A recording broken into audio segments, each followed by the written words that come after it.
बिस्मिल्लाहिर्रहमानिर्रहीम।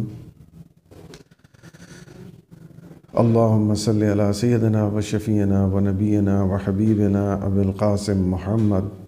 अल्लाहुम्मा सल्लि अला मुहम्मदिन व अला आलि मुहम्मद कमा सल्लैता अला इब्राहीम व अला आलि इब्राहीम इन्नका हमीदुम मजीद। अल्लाहुम्मा बारिक अला मुहम्मदिन व अला आलि मुहम्मद कमा बारकता अला इब्राहीम व अला आलि इब्राहीम इन्नका हमीदुम मजीद। बिस्मिल्लाहिर्रहमानिर्रहीम। अल्हम्दुलिल्लाहिल्लज़ी हदाना लिहाज़ा व मा कुन्ना लिनहतदिया लौला अन हदानल्लाह। तमाम तारीफ़ उस अल्लाह के लिए जिसने हमें हिदायत बख्शी और हम कभी हिदायत को ना पहुँच सकते थे अगर वो हमारी रहनुमाई ना फरमाता। बहैसियत मुस्लिम दुनिया के लिए हमारी ज़िम्मेदारी, ये है आज का हमारा मौजू गुफ्तगू का। समझने की बात यह है कि अल्लाह तबारक व तआला ने बहैसियत इंसान हमें जो ज़िम्मेदारी दी है वो सिर्फ़ इतनी नहीं है कि हमें सही काम करना है, बल्कि इसके साथ साथ ये भी हम पे वाजिब है, ये भी हमारे ऊपर ज़िम्मेदारी डाली गई है कि अपने अलावा अपने घर वालों के लिए, अपने रिश्तेदारों के लिए, अपने दोस्त अहबाब के लिए, अपने पड़ोसियों के लिए, तमाम इंसानों के लिए जज्बा हमदर्दी हमारे दिल में होना चाहिए और हमें अपनी पूरी कोशिश करनी चाहिए कि वो भी अपने आप को इम्प्रूव कर सकें, उन तक भी हक पहुंच सके। सिर्फ़ हमारा ही भला हो, सिर्फ़ ये हमें फ़िक्र नहीं होनी चाहिए, बल्कि तमाम इंसानों का भला हो बहैसियत मजमूई। ये ख्वाहिश भी हर इंसान के अंदर होनी चाहिए। अल्लाह तबारक व तआला ऐसा पसंद फरमाता है। तो जहाँ हमें ज़िम्मेदारी दी गई कि तुम अपने आप को, तुम्हें बनाना है, तुम्हें अपने आप को इम्प्रूव करना है, वहाँ पर दूसरों को अपने आप को इम्प्रूव करने में तुम्हें मदद भी करनी है। This is also a part of our duty. सारे इंसान हमारे भाई और बहन हैं, किसी से हमारा कोई तकरार नहीं, कोई झगड़ा नहीं। जैसे कुरान मजीद में वाज़ेह तौर पर ये अल्लाह तबारक व तआला ने इरशाद फरमाया है कि दीन के मामले में कोई बहस व तकरार नहीं। दीन के मामले में हम कोई किसी से झगड़ा नहीं करते, हमारा किसी से कोई झगड़ा नहीं है। बस हमारी तो ये ख्वाहिश है कि सब लोग फलाह पा जाएं, सब लोग कामयाब हो जाएं। ये एक ट्रू स्पिरिट है जो कुरान मजीद हमें समझाना चाहता है। देखिए, अल्लाह तबारक व तआला ने वाज़ेह तौर पर कुरान मजीद में ये ऐलान फरमाया कि ए मोमिनो, रसूल अकरम सल्लल्लाहु तआला अलैहि वसल्लम तुम्हारे लिए बेहतरीन नमूना है, यानी बेहतरीन रोल मॉडल है। ज़िंदगी के हर पहलू के लिए तुम्हारे लिए बेहतरीन रोल मॉडल हैं प्रॉफिट मोहम्मद सल्लल्लाहु तआला अलैहि वसल्लम। उन्हीं की तरफ देखो, जिस पहलू के बारे में भी सोचो सिर्फ उन्हीं की तरफ देखो। तो अगर हम इस ताल्लुक़ से सोचते हैं कि हम पूरी दुनिया का अगर हम भला चाहते हैं और हम पूरी दुनिया को चाहते हैं कि वो हक़ तक पहुँचें, हक़ की रसाई सबको नसीब हो, अल्लाह तबारक व तआला करे, तो हमारा रोल उसमें क्या होना चाहिए, ये भी हमें रसूलुल्लाह सल्लल्लाहु तआला अलैहि वसल्लम से ही पूछना पड़ेगा। इसके लिए भी वही रोल मॉडल है। ज़ाहिर है हमारी हर ज़िंदगी के हर लम्हे के लिए एक ही रोल मॉडल है। तो हम ज़रा क्रिटिकली आज इस बात पर गौर करेंगे कि नबी करीम सल्लल्लाहु अलैहि वसल्लम का जो मिशन था वो जिस तरह से शुरू हुआ और रफ्ता रफ्ता वो अपने उरूज को पहुंचा, तो उसका क्या पैटर्न था। अगर वो पैटर्न हमारे समझ में आ जाता है तो ज़ाहिर है कि हमारे लिए वो वाजिबुल इताअत है। हमें उसी पैटर्न पर दुनिया के लिए भी काम करना है, उसमें हम अपनी मर्ज़ी नहीं चला सकते, ठीक है, क्योंकि वो बेहतरीन मॉडल, बेहतरीन तरीक़ा है, उससे अच्छा तरीक़ा हो ही नहीं सकता। तो सबसे पहले तो हम लोग इस बात पर गौर करें कि ईसा अलैहिस्सलाम को अल्लाह तबारक व तआला ने पैदा होते ही रसूल करार दिया और हज़रत मरियम अलैहिस्सलाम की गोद में ही वो अपनी रिसालत का ऐलान करते हैं। अल्लाह तबारक व तआला ने नबी करीम सल्लल्लाहु अलैहि वसल्लम को नशोनुमा दी। उनकी पूरी आप ज़िंदगी के हवाले अगर देखें तो बचपन से ही जैसे ही वो पैदा होते हैं वो तमाम असरात रूनुमा होने शुरू हो जाते हैं, लेकिन ऐलान नबुव्वत नहीं करवाया ईसा अलैहिस्सलाम की तरह। इसको बहुत ज़्यादा समझने की ज़रूरत है। ऐसा क्यों? ये भी तो हो सकता था, जैसे हज़रत ईसा अलैहिस्सलाम ने पैदा होते ही ऐलान नबुव्वत किया, ऐलान रिसालत किया, इसी तरह से नबी करीम सल्लल्लाहु अलैहि वसल्लम को भी ये ताकत अता कर सकता था अल्लाह तबारक व तआला, और वो पैदा होते ही उनका ऐलान नबुव्वत हो सकता था कि, लेकिन अल्लाह तबारक व तआला ने 23 साल तक इसको पर्दे में क्यों रखा, इसके पीछे भी एक मसला है को समझने की ज़रूरत है, वो बहुत इंपॉर्टेंट है। देखिए, पहली चीज़ ये कि जिस माहौल में नबी करीम सल्लल्लाहु अलैहि वसल्लम पैदा हुए, वो माहौल वो इंतहाई शर्री लोगों का एक जमावड़ा था, और यकीनन अल्लाह ताला ने जब कोई हुज्जत अल्लाह ताला करार देता है किसी चीज़ को, तो वो हुज्जत अपनी कमाल को पहुंच जाती है, यानी वो हर चीज़ पर, हर माहौल पर, हर इंसान पर हुज्जत साबित होती है। तो अगर दुनिया में कहीं अरब से ज़्यादा बुरा माहौल होता और नबी करीम सल्लल्लाहु अलैहि वसल्लम को किसी बहुत अच्छे माहौल में, बहुत अच्छे लोगों के दरमियान में पैदा किया जाता, तो ये कोई आखिरत में कह सकता था, वो गंदे माहौल में रहने वाला इंसान, कि रसूलुल्लाह को बहुत मुआफ़िक़ माहौल में, बहुत सूटेबल माहौल में, बहुत ही ज़्यादा फेवरेबल सर्कमस्टांसिस में या अल्लाह तूने पैदा किया था, मुझे इतने बुरे माहौल में पैदा किया था, तो मैं क्या करता, मुझे तो रसूलुल्लाह की तरह अच्छे माहौल में पैदा नहीं किया। इसलिए अल्लाह ताला ने उनको बदतरीन माहौल में, बदतरीन लोगों के दरमियान, यानी वो जो माशरा था, यानी घर की बात नहीं कर रहा मैं, रसूल का घर हमेशा से पाक रहा है, जिस लीनेज में, सिलसिले में रसूल आते हैं वो सब स्वाले होते हैं वो इंसान। तो नबी करीम सल्लल्लाहु अलैहि वसल्लम का घर, उनके दादा, उनके चचा, उनकी वालिदा, उनके वालिद, वो सब लाजवाब लोग थे, नो डाउट। लेकिन उनके अतराफ़ में जो लोग रहते थे, बनु मैया या उन जैसे बहुत सारे इंतहाई शर्री थे, अबू लहब, अबू जहल जैसे लोग, बदतरीन इंसान, ताकि ये हुज्जत हो कि देखो ऐसे माहौल को भी रसूल ने कहाँ से कहाँ पहुँचा दिया, तो तुम तो उनसे बेटर माहौल में पैदा किए गए हो, तुम क्यों नहीं कर सकते। उनको उस माहौल के अंदर अल्लाह ताला ने रिसालत और नबुव्वत का ऐलान पैदाइश के वक्त नहीं किया। मसलहत अल्लाह ही बेहतर जानता है, हम सिर्फ अंदाज़ा लगा सकते हैं और इसको सोच सकते हैं, जैसे कि हमारे अंदर कैपेसिटी है, सिर्फ हम उनको कायल करने के लिए का ये बेहतरीन तरीक़ा था कि पहले वो इंसान जिसको रसूल बनाकर भेजा जा रहा है उनके दरमियान में, वो सब उसकी सदाकत की, उसकी शराफत की, उसके बेहतरीन कैरेक्टर के गवाह बन जाएं, ताकि आखिरत में कोई बचाव का या किसी बहाने का, किसी ब्लफ का कोई अंदेशा बाकी न रहे। हो सकता था जितने शर्री उस जहन थे वो लोग, वो सीधे सीधे अगर नबुव्वत का ऐलान हो जाता तो कहते थे कि हमें क्या पता, ये सच बोल रहे हैं, झूठ बोल रहे हैं। तो ज़रूरी था कि ये उनके मुंह से कहलवा लिया जाए कि ये शख्स झूठ नहीं बोल सकता, ये शख्स बिल्कुल सच्चा है। पहले गवाही दे दो, उसके बाद ऐलान नबुव्वत होगा।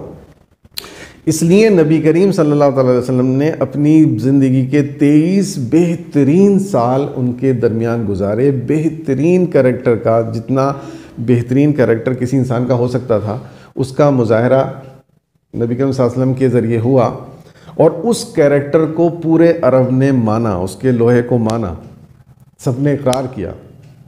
इसलिए जब ऐलान नबुव्वत हुआ तो नबी करीम सल्लल्लाहु अलैहि वसल्लम पहाड़ी पर चढ़ गए और पहले कहा कि तुम मुझे कैसा पाते हो, पहले गवाही दे दो ताकि तुम बाद में मक्कारी ना करो, क्योंकि मुआशरा बहुत मक्कार था। जब उस मक्कार मुआशरे के तमाम लोगों ने एक साथ ये बात कबूल की कि आप सादिक और अमीन हैं, हम सब इस बात की गवाही देते हैं कि आप सच्चे हैं, आप अमानतदार हैं, तब नबी करीम सल्लल्लाहु अलैहि वसल्लम ने उन्हें अपने रसूल होने का ऐलान किया। और उसके बाद फिर वो तमाम चीज़ें शुरू हुई, जो मुशरिकीन मक्का की दुश्मनियाँ थीं वो तमाम शुरू हो गई उसके बाद से। तो अब कोई ब्लफ नहीं है, अब कोई बहाना नहीं है कि वो जानते नहीं थे। आखिरत में कोई नहीं कह सकता, हुज्जत तमाम हो गई उनके ऊपर जब उन्होंने अपने मुँह से इकरार कर लिया। दूसरी बात, नबी करीम सल्लल्लाहु अलैहि वसल्लम ने इस मिशन की शुरुआत कहाँ से की? अपने ख़ानदान से, अपने घर से। पहले अपने पूरे ख़ानदान को जमा किया, आप सब जानते हो, मशहूर वाक़या है, और दावत पे बुलाया और कहा कि मैं अल्लाह का रसूल हूँ, मेरी इत्तबा करो। और उसके बाद अपने घर वालों को दावत देने के बाद में फिर नबी करीम सल्लल्लाहु अलैहि वसल्लम ने तमाम मुशरिकीन मक्का के ये दावत दीन का काम किया और उसको जितना फ़रोग़ देना था वो दिया। हमारे और आपके लिए क्या रोल मॉडल है इसमें, ये बहुत इंपॉर्टेंट बात है। देखिए, जितने मक्कार अरब के मुशरिकीन थे उससे कम मक्कार लोग नहीं आजकल के हमारे ज़माने में जो हमारे चारों तरफ मौजूद हैं। हमारी सोसाइटी के लोग भी कम मक्कार नहीं हैं। और अल्लाह तबारक व तआला ने अगर मक्कारों के लिए एक प्लान चेकआउट किया है कि मक्कार लोगों के दरमियान में तुम्हें कैसे काम करना है, तो ज़ाहिर है कि वो हमारे लिए बेहतरीन नमूना नबी करीम सल्लल्लाहु अलैहि वसल्लम की ज़ात है। तो बिल्कुल उसी स्ट्रैटेजी पर हमें काम करना पड़ेगा। यानी सबसे पहले हमें सोसाइटी में अपना किरदार इतना बेहतरीन साबित करना होगा कि हमारे ताल्लुक़ से कट्टर इंसान भी, कट्टर से कट्टर मुखालिफ भी हमारा ये इतराफ़ करे कि ये इंसान सच्चा है। भले ही मेरा दुश्मन है, मैं इससे खुश नहीं हूँ, लेकिन हाँ, ये झूठ नहीं बोलता। I need to create this say in the society regarding my character. ये मेरा पहला स्टेप है। Self construction, self reformation, self purification. First, I need to make myself strong. First, I need to make myself truthful. तब मैं सच्चाई के लिए किसी से बोलूँगा, तब वो बात पूरी होगी जो नबी करीम सल्लल्लाहु अलैहि वसल्लम ने हमें समझाई है अपने अमल से कि पहले ऐसे बनो। ऐसा नहीं है कि आप तो कुछ भी करते जाओ, अपने गिरबान में झांक कर न देखो और ज़माने को नसीहत करते करो।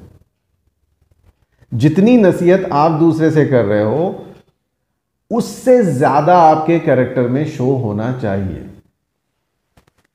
उससे ज़्यादा, उतना ही नहीं, उससे ज़्यादा, तब वो इफेक्टिव होगा। हमारे लिए उसवा क्या है इसमें कि हम जब किसी से डिमांड करें, जब सोसाइटी के लिए हम कुछ करना चाहें कि we need to make our society improved and we should give some moral and ethics to our society, first we have to create those moral and ethics in ourselves. सबसे पहले हमें अपने अंदर पैदा करने होंगे बहुत ज़्यादा, फिर हम उसका छोटा सा हिस्सा मांग सकते हैं। फॉर एग्ज़ाम्पल, मैं अगर 12वीं क्लास में जब पढ़ता था, मैं उसके अंदर 12 घंटे पढ़ाई करता था। फॉर एग्ज़ाम्पल, मैं बिला नागे पहले दिन से 12 घंटे पढ़ता था। फॉर एग्ज़ाम्पल, तो मैं अपने बच्चों से, अपने स्टूडेंट से ये कह सकता हूँ कि भाई कम से कम 8 घंटे पढ़ा करो। अच्छा लगता है। आई डिज़र्व टू से दिस। लेकिन अगर मैं खुद 12 घंटे पढ़ता था दिन में और मैं अपने बच्चों से कहूँ कि नहीं बेटा तुम 16 घंटे पढ़ा करो, तो ये नामुनासिब बात है। जो काम मैं खुद नहीं कर सकता, मैं दूसरों को उसकी नसीहत किस तरह कर सकता हूँ? ये जस्टिफाइड नहीं है। क्योंकि भले ही वो बच्चा मुझे, मेरे पास्ट को ना जानता हो, उसको ना मालूम हो कि मैं उस वक्त क्या करता था, लेकिन वो रब जानता है। वो रोज़े महशर अगर पूछ लिया उसने मुझे कि तुम खुद क्या करते थे और क्या डिमांड कर रहे थे, तो क्या रिप्लाई होगा मेरा? हाँ, अगर मैं इस पहली वाली शक्ल करूँ कि 12 घंटे मैं खुद करता था और मैं दूसरे से डिमांड कर रहा हूँ, अपने बच्चे से डिमांड कर रहा हूँ तुम सिर्फ 5 घंटे पढ़ो, खुदा मेरी तरफदारी करेगा इंशाल्लाह आखिरत में कि ये इंसान जो तुमसे 5 घंटे मांग रहा है, तो मालूम है खुद कितना करता था? 12 घंटे। So do we like this or the previous one? क्या अल्लाह ताला मुझे ही पकड़े कि ओहो बड़े अच्छे बन रहे थे, डिमांड ये थी और तुम क्या कर रहे थे, ये अच्छा लगेगा? या अल्लाह तबारक ताला मेरी साइड से बोले कि ये बंदा तुमसे जो मांग रहा था तुमसे 2 गुना करता था? अल्लाह तबारक व तआला इसको बहुत पसंद फरमाता है। तो अगर मुझे दूसरे लोगों का बेटरमेंट चाहिए, अगर मैं दूसरे लोगों को in terms of ethics and morals कुछ देना चाहता हूँ, तो first I need to create those moral and ethics in myself. पहले वो सारी सलाहियतें, वो खूबियाँ मैं अपने अंदर पैदा करूँ, इतनी पैदा करूँ कि सोसाइटी में वाज़े तौर पर लोग मुझे पहचानने लगें। कम से कम मैं जब किसी को सच बोलने की दावत दूं तो अपने गिरेबान में ये ज़रूर झांक लूँ कि क्या मुझे सोसाइटी झूठा तो नहीं कहने वाली है अगर मैं ये बोलूँगा तो। क्योंकि अपने गुनाह इंसान किसी से भी छुपा सकता है, अपने आप से नहीं छुपा सकता। अगर मैंने धोखा दिया है, अक्सर लोगों को धोखा दिया है, देता हूँ, तो जाहिर है चाहे किसी को पता हो या ना हो इंसानों में, लेकिन मुझे तो पता है मैं धोखा देता हूँ, फ्रॉड करता हूँ। मुझे डर होना चाहिए कि मैं जब किसी से सच की सिफारिश करूँगा, इसकी वकालत करूँगा, ईमानदारी की वकालत करूँगा, तो पलट कर उसने ये कह दिया कि तुम वकालत करो, तुमने फ़लाँ को तो इतने का धोखा दिया, तुमने फ़लाँ के इतने पैसे मार लिए, तुम ऐसा कहते हो अच्छे नहीं लग रहे। ये उसवा रसूल नहीं है। उसवा रसूल ये है कि पहले अपने आप को बनाओ, पहले अपने आप को बनाओ, अपने ऊपर मेहनत करो, और जब तुम्हें महसूस हो किसी भी एक मरहले में, यानी मैं ये नहीं कह रहा कि आप बिल्कुल कंप्लीट हो जाओ तब शुरू करो, तो जाहिर है कि कंप्लीट कोई ह्यूमन नहीं होता है, और हमें कभी नहीं एहसास होगा इस बात का कि हम कंप्लीट हो गए, और कंप्लीट होने का एहसास होना भी नहीं चाहिए। कंप्लीट होने का एहसास अगर हम करने लगे तो इसका मतलब है कहीं ना कहीं शैतान ने हमें वर्गला दिया है। मोमिन की पहचान है कि वो चाहे जितना भी रूहानियत में आगे बढ़ जाए, लेकिन वो अपने आप को कभी बड़ा नहीं समझता, वो हमेशा उसके अंदर खाकसारी रहती है, आजिज़ी रहती है। तो कोई भी मोमिन दुनिया का ऐसा नहीं होगा जो अल्लाह तबारक व तआला का पसंदीदा हो और वो अपने आप को बहुत बड़ा आदमी, बहुत नेक इंसान, बहुत ऐसा वैसा समझता हो। तो जाहिर है कि इसका मतलब ये कतन नहीं है कि मैं बिल्कुल परफेक्ट हो जाऊं, जिस दिन मुझे पता चले आज मैं बिल्कुल परफेक्ट हो गया, अब मैं दावत करूंगा, अब मैं नसीहत करूंगा दूसरे को, नहीं। लेकिन एट लीस्ट जिस चीज़ को मैं फ़रोग़ देना चाहता हूं वो चीज़ मैं अपने अंदर क्रिएट करने की ज़्यादा कोशिश करूं बनिस्बत दूसरे के। कहीं ऐसा ना हो कि मैं सारा जोर दूसरों पे लगाता रहूं, अपने आप को भूल जाऊं, जैसा कि ख़तरा है सबसे ज़्यादा, क्योंकि ये अक्सर देखने में आता है। हम यहाँ पर उसवा रसूल भूल जाते हैं, अपनी तरफ हम नहीं देखते, अपने ऊपर हम मेहनत नहीं करते, हमारी पूरी ज़िंदगी निकल जाती है दूसरों पर मेहनत करने में। दूसरी चीज़, दीन वहाँ तक पहुँचाना, हक़ वहाँ तक पहुँचाना जहाँ तक नहीं पहुँचा है, ये पूरी उम्मत मुस्लिमा की मजमूई ड्यूटी है, मुश्तरका। ये कैसे पॉसिबल है? एक तरीक़ा तो इसका ये है हक़ पहुँचाने का कि मैं एक एक अपने मेरे जो मुताल्लिक़ीन हैं नॉन मुस्लिम्स और मुस्लिम्स बोथ, क्योंकि सारे लोग परफेक्ट नहीं हैं, दावत मुस्लिम्स को और नॉन मुस्लिम्स को यकसां तौर पर दी जाती है। बेटरमेंट मुझे सबका चाहिए, मुझे मुस्लिम्स ब्रदर का भी चाहिए और नॉन मुस्लिम ब्रदर्स का भी चाहिए, तो मैं सबको कन्वे करूँगा। ये मेरी रिस्पॉन्सिबिलिटी है। कब? जब मैं अपने ऊपर उसको लागू कर चुका हूँ, जो चीज़ मैं खुद ज़्यादा अपने ऊपर मेहनत कर रहा हूँ वो चीज़ क्रिएट करने की, फिर मैं दूसरे को भी नसीहत करूँगा कि यार मैं भी ऐसा करता हूँ, तुम भी ऐसा करो। तो उसका एक तरीक़ा तो ये है कि मैं एक नॉन मुस्लिम जो मेरे ताल्लुक़ में है उसके पास जाऊँ एक एक करके सब पर, और मैं उनको उनके कॉन्टेक्ट में आने के बाद मैं उनसे कहूँ कि भाई कुरान पढ़ो, कुरान मजीद में फ़लाँ आयत में ये लिखा है और फ़लाँ सूरत में ये लिखा है, कुरान मजीद का मैं नुस्खा दूँ हिंदी में लिखा हुआ, और मैं एक एक बंदे से कहूँ पढ़ कर देखो, अल्लाह को एक मानो और रसूलुल्लाह सल्लल्लाहु अलैहि वसल्लम को नबी मानो, उनकी शरीयत को मानो। मैं इस तरह से वर्बली बोलूँ जो कि प्रैक्टिकली इम्पॉसिबल है। हम सब जानते हैं प्रैक्टिकली ऐसा नहीं हो सकता है। दुनिया के हर नॉन मुस्लिम के पास मुस्लिम्स जाएं और उनको कन्वे करें ये बात, और कन्वे करना भी इस ताल्लुक़ से 10-20 लोगों के 50 लोगों के ताल्लुक़ से तो मैं जानता हूँ कि अगर मैं कर भी लूँ ऐसा, अगर मैं ऐसा कर भी लूँ तो वो जितने शर्री लोग हैं वो उससे और ज़्यादा मुतनफ़िर हो जाएंगे और ज़्यादा नफ़रत करने लगेंगे इस्लाम से, और एक्सेप्ट नहीं करेंगे। 1% भी इनके बारे में मुझे उम्मीद नहीं है कि वो मेरे कहने से कुरान पढ़ लेंगे, मेरे कहने से हदीस पढ़ेंगे, मेरे कहने से समझने की कोशिश करेंगे। No, not at all. वो इतने शर्री, इतने जर्री हैं कि वो बरजस्ता पता नहीं क्या क्या बातें करना शुरू कर देंगे। तो ये प्रैक्टिकल नहीं है। हाँ, जाहिर है कि ये हमारी ज़िम्मेदारी है कि जहाँ हम देखते हैं गुंजाइश है, एक इंसान है हमारे सामने और देखते हैं हम कि ये बात को समझता भी है, सोचता भी है, उम्मीद है कि हम इसको अगर अच्छे से एक्सप्लेन करें तो ये बात समझ जाएगा, ये इसके दिमाग से वो गलतफहमियाँ दूर हो जाएंगी जो इस्लाम के ताल्लुक़ से दुनिया के अंदर शयातीन मिनल इंस और जिन फैला रहे हैं। तो फिर कैसे होगी ज़िम्मेदारी पूरी? ज़िम्मेदारी तो है, ज़िम्मेदारी तो है, फिर कैसे पूरी होगी अगर ये प्रैक्टिकल नहीं है? तो देखिए दूसरा तरीका जो है वो पॉसिबल भी है और वो कंपलसरी भी है, जो मेरे समझ में आता है, और वो हर इंसान हर इंसान के लिए कंपलसरी है। Not even a single person is excluded from that duty, और वो है अपने अमल से तबलीग करना, अपने अमल से लोगों को हक तक पहुंचाना। अपने अमल से हक तक पहुंचाने का मतलब क्या होता है? उसका मतलब ये है कि कुरान मजीद की तालीमात मेरे कैरेक्टर के अंदर इतनी रच बस जाएं कि मुझसे मुताल्लिक हर इंसान उससे मुतासर हो। This is the best way to propagate दीन, प्रोपेगेट हक। मैं इतना सच्चा बन जाऊं कि एक कट्टर से कट्टर मुखालिफ भी, या मेरे मुझसे जो भी मिलता है, वो चाहे मुस्लिम हो या नॉन मुस्लिम हो, वो इतराफ़ करे, ये दिल में सोचे कि यार कितना सच्चा इंसान है। ज़ाहिर है ऐसा करना भी आसान नहीं है। किसी को अपने कैरेक्टर से मुतासिर कर देना आसान काम नहीं है, कहना बहुत आसान है, लेकिन believe me this is possible and this is practical.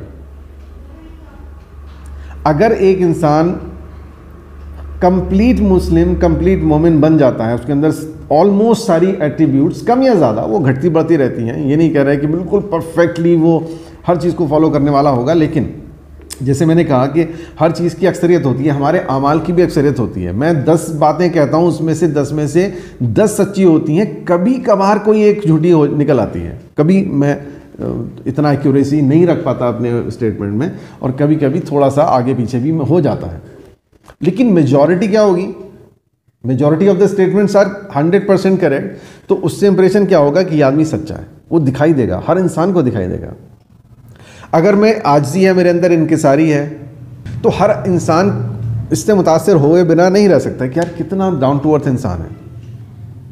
तो जो एट्रीब्यूट्स कुरान मुझे देना चाहता है, जो मेरे अंदर देखना चाहते हैं अल्लाह तबारक व तआला, उसको अपने अंदर इस हद तक पैदा कर लूँ कि वो दूसरे पर मेरी छाप छोड़े। This is practical approach of दावत दीन and this is commendatory to all. इससे कोई नहीं बच पाएगा आखिरत में, खुदा ना खास्ता अगर हम ये जिम्मेदारी पूरी नहीं कर पाए तो। अब मैं इसकी आपको एक मिसाल बताता हूँ कि कैसे इफ़ेक्टिव होता है, और ये मैं क्यों कह रहा हूँ। मैं बहुत ज़्यादा शौकीन हूँ एक बात का, कुछ मेरी ख़ास दिलचस्पियाँ हैं, उनमें से एक दिलचस्पी ये है कि जो रिवर्ट मुस्लिम्स होते हैं, जो किसी दूसरे मज़हब के लोग होते हैं और बाद में रिवर्ट होकर इस्लाम कबूल करते हैं, उनके ताल्लुक़ से मैं उनकी बायोग्राफीज़ पढ़ता हूँ अक्सर, जहाँ भी मुझे दस्तयाब हो जाए, जो भी मेरे नॉलेज में आता है मैं उसको ज़रूर देखता हूँ। और एक बात ख़ास तौर से देखता हूँ कि इस इंसान के अंदर वो कौन सी चीज़ थी जिसने इसको इस्लाम की तरफ तवज्जो दिलाई, जिसने इसको इस्लाम की तरफ रग़बत दिलाई। क्यों ये इस्लाम की तरफ राग़िब हुआ, क्यों इसने कुरान पढ़ना शुरू किया, क्यों इसमें आया, क्यों इसने सोचना शुरू किया। देयर मस्ट बी समथिंग, कुछ ना कुछ तो वजह हो रही होगी, वो वजह मेरे लिए इम्पॉर्टेंट है। और मुझे बहुत ज़्यादा खुशी हुई इस बात को देखकर, और यही अंडरस्टैंडिंग है जो मैं आपके साथ शेयर कर रहा हूँ, कि अभी तक मैंने जितने लोगों की बायोग्राफीज़ पढ़ी हैं, आई थिंक हंड्रेड्स में तो होंगी, और पता नहीं शुमार नहीं हो सकता, बहुत ज़्यादा हो, लेकिन सैकड़ों की तादाद में तो मैं पढ़ ही चुका हूँ। उनके अंदर एक कॉमन बात है, वो बहुत ही ज़्यादा इंपॉर्टेंट है मेरे और आपके लिए, जिसकी वजह से मैं ये अपना स्टेटमेंट, ये मैं अपना परसेप्शन रखता हूँ जो मैंने आपके सामने रखा है, कि वो हर इंसान जो रिवर्ट हुआ है मुस्लिम होने के लिए, इस्लाम की तरफ, कुरान को समझने के लिए, इस्लाम को समझने के लिए, वो किसी ना किसी मुस्लिम के कैरेक्टर से मुतासिर हुआ है। कोई एक बंदे के स्पेसिफिक कोई बंदा है उससे मुतासिर हुआ, कोई एक अपने माहौल में जो 10-12 लोग 15 लोग उसके साथ रहते थे हर टाइम, वो सारे के सारे मुस्लिम थे, उन सब के मजमूई कैरेक्टर्स की तरफ वजह से वो मुरागिब हुआ कि ये सब 10-12 लोग इतने अच्छे क्यों हैं, इनमें से एक भी कोई बुरा नहीं है, सब के सब इतने प्यारे हैं। तो उसने देखा कि अगर इनके अंदर कोई बात कॉमन है, तो वो कॉमन बात यह है कि they all practise the same religion, so there must be something positive. और जो मैंने अभी तक सुना है वो शायद गड़बड़ है, उसमें कहीं डंडी मारी जाती है, मुझे गलत बताया जाता है। तो मुझे जानना चाहिए, एटलीस्ट मुझे जानना चाहिए कि कुरान क्या सिखाता है, ये इतने अच्छे लोग क्यों हैं। तो जब वो उनको समझने के लिए उसने कुरान मजीद को पढ़ा, कुरान मजीद को समझने की कोशिश की, उन लोगों को समझने की कोशिश की, तो आहिस्ता आहिस्ता उसके बाद समझ में आनी शुरू हो गई और समझते समझते वो हक तक पहुंच गया। वजह बनी है कोई ना कोई अमल, तो वो वजह हम भी बन सकते हैं। लेकिन हो क्या रहा है प्रैक्टिकली? ये बहुत खौफनाक बात है। प्रैक्टिकली हो ये रहा है कि हम सो कॉल्ड मुस्लिम्स इतने ज़्यादा कैरेक्टरलेस हैं, इतने ज़्यादा वीक हैं इन पॉइंट्स में, उन एट्रीब्यूट्स को अडॉप्ट करने में, कि हमारे अंदर कोई वो बात नज़र ही नहीं आती जो कुरान मजीद चाहता है हमसे, जो अल्लाह तबारक व तआला को हमारे अंदर देखना चाहता है। वो कोई बात है ही नहीं हमारे अंदर। हमें कहीं ना कहीं किसी न किसी फरेब में शैतान ने मुब्तला करके कहीं से कहीं पहुंचा दिया। दीन कुछ कह रहा है और हम कुछ कर रहे हैं। तो हम, क्योंकि नाम हमारा मुस्लिम जैसा है, हमें लोग मुसलमान की हैसियत से ही जानते हैं। तो जब कोई काफिर मुझसे इंटरेक्ट करता है और मेरे अंदर कोई भी अच्छी एट्रीब्यूट नहीं पाता, वो देखता है मैं भी ऐसी झूठ बोलता हूँ जैसे वो झूठ बोलता है, वो देखता है मैं भी ऐसी गाली बकता हूँ जैसे वो गाली बकता है, वो देखता है कि मैं भी गुस्से में ऐसी आपा खो देता हूँ जैसे वो आपा खो देता है। तो वो कहता है कि what is the difference between his, इस बंदे में मुझ में क्या फ़र्क है? कुछ भी नहीं है फ़र्क। तो वो क्यों मुतासर होगा? उसे क्यों ज़रूरत पड़ेगी कि वो मुझे जाने, मेरे रिलीजन को जाने? अक्सर ऐसा होता है कि अगर कोई नॉन मुस्लिम इस्लाम स्टडी कर रहा हो किसी भी वजह से, और वो हम जैसे मुसलमानों के कांटेक्ट में आ जाए नाउज़ुबिल्लाह, तो वो स्टडी बंद कर दे, इतना मुतनफ़िर हो जाएगा। तो हम तो उसको इम्प्रेस करने के बजाय हम पर्दा डाल रहे हैं, हम दीवार बन रहे हैं उसकी और हक के बीच। हम तो उसके बीच में हाइल हो रहे हैं। हमारा कैरेक्टर इतना गंदा हो गया है, हम मजमूई तौर पे हम ये इंप्रेशन दे रहे हैं कि मुस्लिम्स गंदे होते हैं, मुस्लिम झूठे होते हैं, मुस्लिम झगड़ालू होते हैं। अरे यार क्या नॉनसेंस है। अगर कोई इस्लाम को समझना चाह भी रहा होगा, कोई पॉसिबिलिटी भी होगी, तो हम तो कैरेक्टर से वो कन्वे कर रहे हैं कि वो उस चीज़ को ही रोक दे रहा है, उसकी नेचुरल इंस्टिंक्ट को ही रोक दे रहा है। ये तो बहुत ही खौफनाक सूरत हाल है। जहाँ कि हमें चाहिए था कि हम अपने कैरेक्टर से लोगों को मुतासिर करें, so that they try to understand Islam. We are pushing them away from Islam through our bad characters, through our bad merits. तो कम से कम भाई खुदा के वास्ते तमाम हम सो कॉल्ड जितने भी मुस्लिम्स हैं, हम ये कम से इतना ज़रूर करें कि दावत नहीं दे सकते, कम से कम इस्लाम को बदनाम तो ना करें। कम से कम इतना तो कर लीजिए एटलीस्ट। हालांकि इसमें भी जिम्मेदारी पूरी नहीं होगी, लेकिन कम से कम उस सूरत हाल से बेहतर है कि हम इस्लाम को डिफेम करें, हम उन्हें पीछे धकेलें दीन से। और बेहतरीन तरीका तो वही है जो अल्लाह ताला चाहता है। हम अपने आप को इतना बेहतरीन बनाएं, इतना खूबसूरत कैरेक्टर बनाएं कि जैसे कि मैंने देखा है नॉन मुस्लिम्स जो भी इस्लाम कबूल किया है जिन लोगों ने, वो किसी ना किसी बेहतरीन ट्रू मुस्लिम, ट्रू मोमिन के कांटेक्ट में आए हैं और उसके कैरेक्टर से मुतासर होकर ही तवज्जो इस्लाम की तरफ हुई है और उसके बाद उन्होंने इस्लाम को समझा है। और एक दिन वो आया कि वो इस बात पर उनका दिल मुतमईन हो गया कि ये एक सच्चा रिलीजन है और कुरान मजीद एक रिवील्ड बुक है। और अल्लाह तबारक व तआला का जो तसव्वुर कुरान मजीद पेश करता है, this is the best, and they decided to accept Islam and become Muslim. इस बात को बहुत ज़्यादा समझने की ज़रूरत है क्योंकि फ़िलहाल सूरत हाल बहुत संगीन है। जैसे कि हम सब लोग जानते हैं, इसी दुनिया में हम सब रहते हैं। हमारे मोहल्लों का हाल क्या है, हमारी सोसाइटीज़ का हाल क्या है। अगर हम सिर्फ एक एक इशू पर बात करें तो गालियाँ, ईमानदारी से मैं कुछ नहीं कह रहा, आप ख़ुद डिसाइड करिए, ईमानदारी से बताइए कि बहैसियत सोसाइटी, बहैसियत मजमूई, गालियाँ मुस्लिम ज़्यादा बकते हैं या नॉन मुस्लिम्स?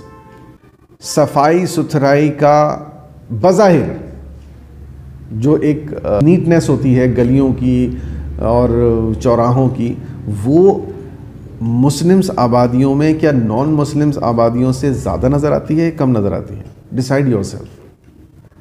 सच बोलने में, बिजनेस ट्रांजैक्शन में, क्या मुस्लिम्स लोग जिस बिज़नेस में भी हैं और जिस कारोबार में भी हैं, क्या वो वाक़ईतन नॉन मुस्लिम लोगों से ज़्यादा ईमानदार हैं या उन जैसे ही बेईमान हैं, कोई फ़र्क नज़र नहीं आता, या उनसे भी ज़्यादा बदतर हैं? Decide yourself.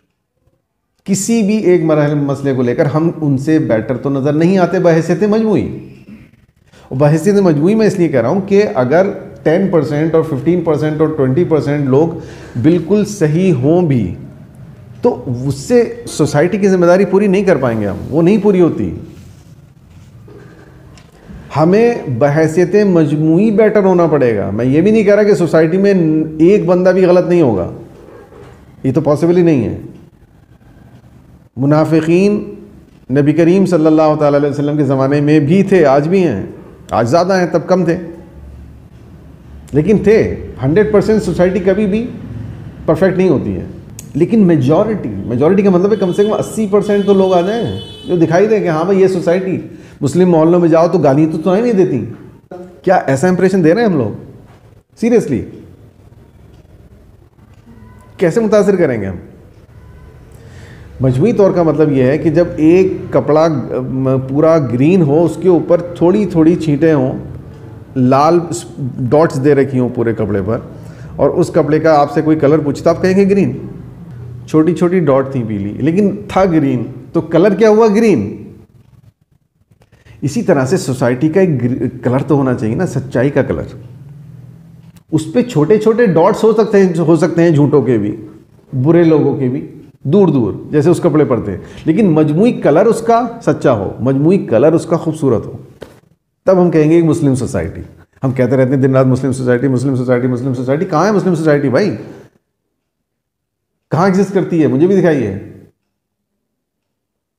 हमारे तकरीबात में कोई फ़र्क नहीं है, हमारी ज़िंदगी के तरीक़े में कोई फ़र्क नहीं है, हमारे तिजारत के करने के तरीक़े में कोई फ़र्क नहीं है, हमारे बोल चाल के अंदर कोई फ़र्क नहीं है, बल्कि कहीं कहीं तो हम बदतर हो जाते हैं। तो किस हिम्मत से हम कह सकते हैं कि we are Muslim and we are Muslim society, we are living in a Muslim society? What is Muslim society? Do we think of? आप ताज्जुब करेंगे कि मैंने एक जगह ये पढ़ा बुक में कि अब से 30-40 ईयर्स बैक साउथ अफ्रीका के अंदर ये हालात थे कि जज के सामने जो मुकदमात होते हैं और वहाँ की जो कोर्ट्स वगैरह होती थी, उन कोर्ट्स के अंदर जब मुकदमे चलते थे और बिल इत्तेफाक कोई गवाहों में कोई मुस्लिम गवाह आ जाता था, तो जज उसके स्टेटमेंट पे फैसला कर देता था कि क्योंकि ये गवाह मुस्लिम है और मुस्लिम झूठ नहीं बोलते, ये जो कह रहा है सच कह रहा होगा, ये जजमेंट है मेरा। कहाँ खो दिया हमने इस फेथ को, इस गुडविल को? था ये कभी? ऐसा नहीं, कभी नहीं था। यानी नबी करीम सल्लल्लाहु अलैहि वसल्लम के ज़माने में, सहाबा किराम के ज़माने में तो था ही, अभी भी था। 30-40 साल पुरानी बात बता रहा हूँ मैं, बहुत पुरानी बात नहीं बता रहा। ये हमारे ही आगे पीछे की बातें हैं सारी। तो ये है वो प्रैक्टिकल दावत दीन जो साउथ अफ्रीका के लोगों ने किया था 30 साल 40 साल पहले, जो भी है, जब वो सिचुएशन थी। वही सिचुएशन क्रिएट करने की ज़रूरत है, और उसके लिए मुझे और आपको कैसे काम करना है, उसके लिए भी नबी करीम सल्लल्लाहु अलैहि वसल्लम का उसवा है। और वो ये है कि पहले अपने आप को देखूं, सबसे ज़्यादा फोकस अपने आप को करूं, उसके बाद अपने घर वालों को करूं, अपने ख़ानदान को करूं, उसके बाद अपने मोहल्ले में, अपनी सोसाइटी में, जहाँ भी मैं उठता बैठता हूँ वहाँ कोशिश करूँ। उसके बाद आगे बात बढ़ेगी, उसके बाद इस खूबसूरती को, इस खुशबू को लेकर आगे जाऊँगा। लेकिन मेरे अपने घर में बदबू फैल रही है और मैं खुशबू बांटता फिर रहा हूँ मोहल्ले मोहल्ले, ये क्या तरीका है यार? ये तो उसवा रसूल नहीं है। ये कहाँ से उसवा रसूल हो गया? तो नबी करीम सल्लल्लाहु अलैहि वसल्लम को 23 साल उन मुशरिकीन के बीच में रखना बिना ऐलान रिसालत के मसलहत है। उस मसलहत को समझने की ज़रूरत है। What was the prime objective? हम और आप वहाँ से उसवा नहीं ले रहे हैं। हमारा उसवा शुरू होता है ऐलान नबूवत के बाद से।